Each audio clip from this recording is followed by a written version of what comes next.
नमस्कार मित्रांनो, मी तेजस निकुंभ. मी तुषार पोद्दार. आपलं स्वागत आहे आपल्या लाडक्या आणि आवडत्या अशा युट्यूब चॅनल मध्ये TMT वंडर. तर मित्रांनो, आपण चाललो आहोत बद्रीनाथ मंदिरात. थांबा, उत्तराखंड मधील बद्रीनाथ मंदिर नाही, तर आपल्या कर्जत मध्ये एक बद्रीनाथ मंदिर आहे, मिनी बद्रीनाथ मंदिर. आणि पण त्या मंदिराला फार असं धार्मिक महत्व आहे. तिथील लोक तिथे चारधाम म्हणून त्याला मानतात. तर आपण आपल्या जसं आपल्या कानावर आलं की छान असं मंदिर तिथे आहे, तर आपण ठरवलं की आता आपण त्या मंदिराचं दर्शन घ्यायचं. तर आज आपला रविवारचा दिवस आहे, आम्ही छान असं भगवंताचं दर्शन घेणार आहे आणि तुम्ही पण आमच्या बरोबर बनून राहा. तर आपण मागे बघू शकता, छान असं आपली डोंगर सह्याद्री रांग दिसते. तर आपण वांगणी पुलावर उभं, बदलापूरहून आपण निघालो. वांगणीच्या रस्त्याने आता आपण जाणार कर्जत पासून पुढे बद्रीनाथ मंदिराला. आजचा प्रवास हा आपल्या कारने होणार आहे.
माथेरान माथेरान आपलं लाडकं आणि आवडतं असं आपल्या मुंबईकरांच्या आणि आपल्या बदलापूरकरांच्या लाडकं आणि आवडतं असं माथेरान आपण बघितलं.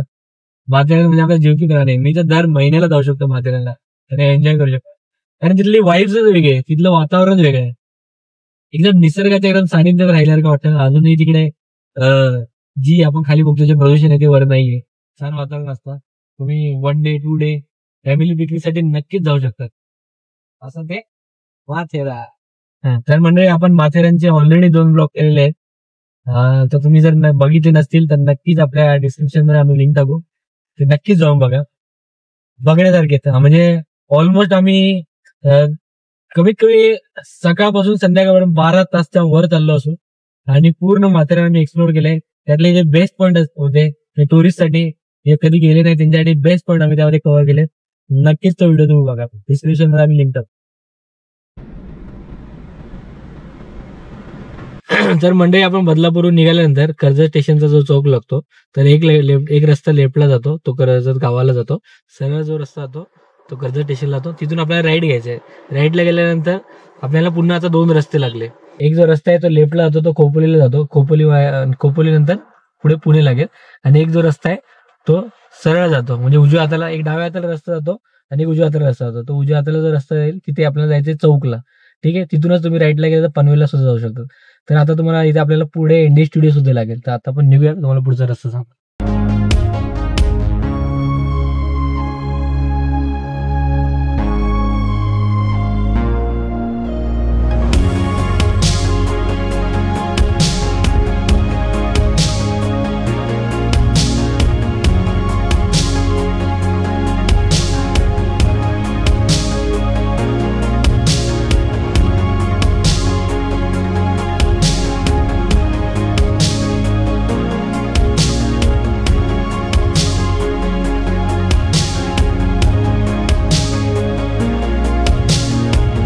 हा बघ आपला एनडी स्टुडिओ.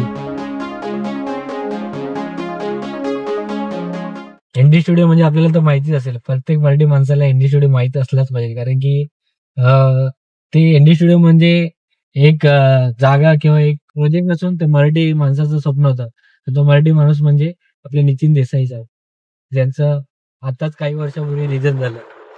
कारण काही असेल, पण पुन्हा एक मोठा उद्योजक आपला एक मराठी माणूस हरपलाय.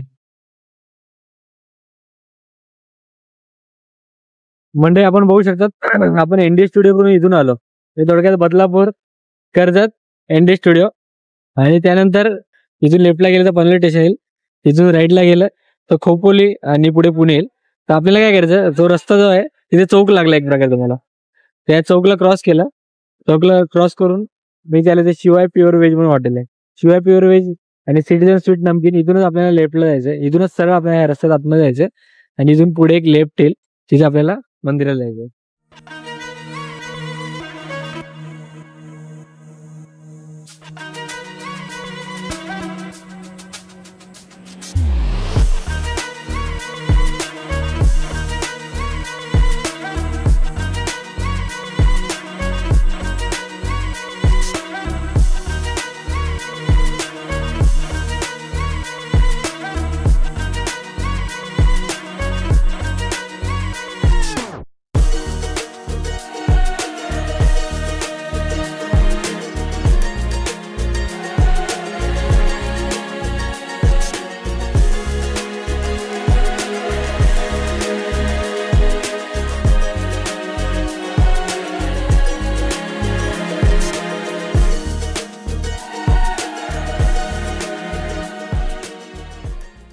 मित्रांनो, आपण आता मंदिराच्या परिसरात पोहोचले. आपण इथे गाडी लावली. आता आपण मंदिराच्या आतमध्ये प्रवेश करूया.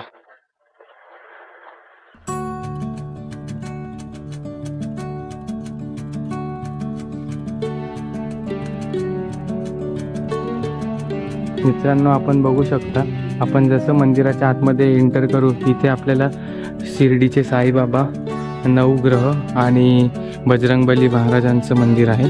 चला आता आपण पहिले साईबाबांचे दर्शन घेऊया.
मंडळी आपण बघू शकतो. आपण आता मंदिराच्या मागच्या भागाला आहोत. तर मागून तुम्ही बघू शकता की पूर्ण आपल्याला डोंगर रंग दिसत आहेत. आणि जर इथे बघितलं असतं तुम्हाला, आणि जर तुम्ही इथे बघितलं असतं तुम्हाला, तर मोरबी डॅमसुद्धा दिसते, मोरबी धरण.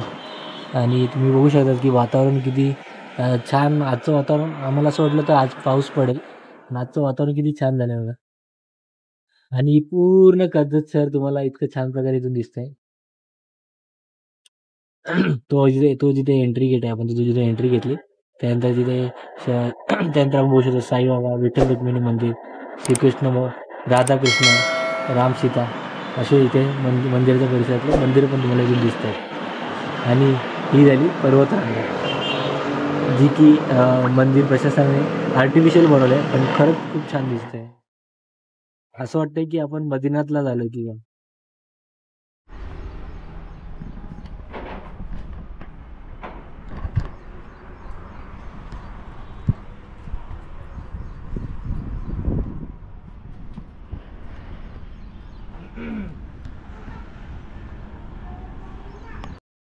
आपण बघू शकता इथे घंटा करणं ध्यानस्थ बसले. त्यांच्या कानामध्ये 2 घंटा सुद्धा आहे.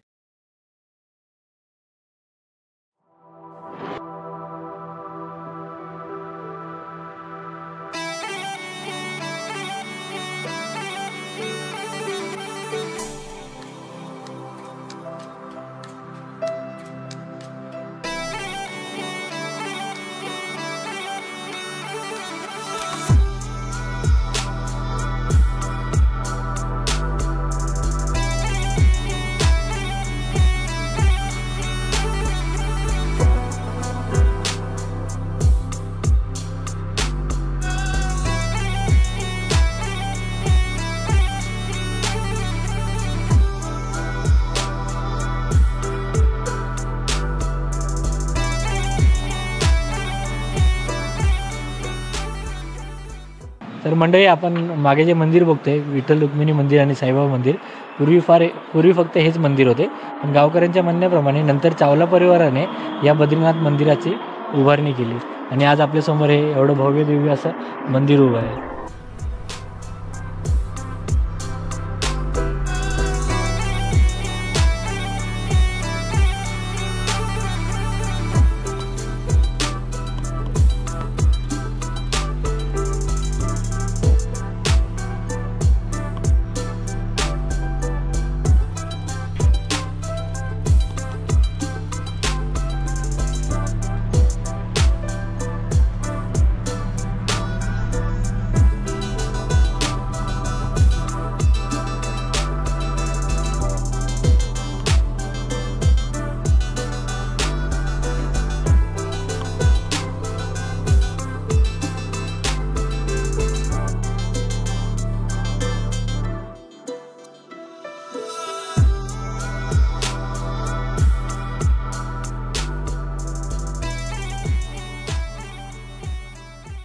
तर मंडळी, आपण माझ्या मागे बघू शकतात की नॅशनल हायवे 4 लागूनच म्हणजे चौक गावामध्ये असलेले हे उत्तम छान असं निसर्गरम्य बद्रीनाथ मंदिर जे आहे ते चावला परिवाराने बांधलं. ते फार आध्यात्मिक असा अनुभव येतो आणि खूप मंदिर फार शांत असतं.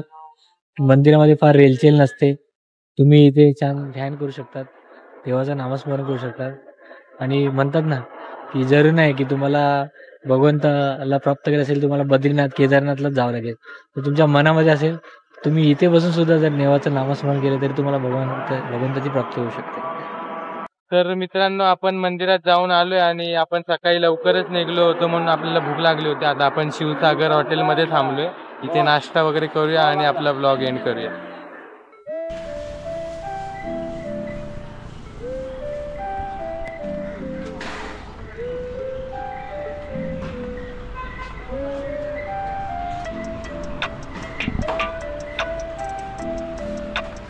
मित्रांनो, आपण मिसळ पाव आणि मेंदूवडा मागवलाय. मेंदूवडा माझा फेवरेट आणि दादाचा मिसळ पाव. चलो सुरू करते. तर मंडळी, मी आशा करतो की तुम्ही हा व्लॉग इथपर्यंत बघितला असेल. तर तुम्हाला हा व्लॉग आवडला असेल, बद्रीनाथ मंदिर तुम्हाला आवडलं असेल तर नक्कीच या व्हिडिओला लाईक करा, शेअर करा आणि जर या चॅनलवर नवीन असेल तर चॅनलला सबस्क्राईब करा. भेटूया पुन्हा अशा नवीन व्लॉगमध्ये.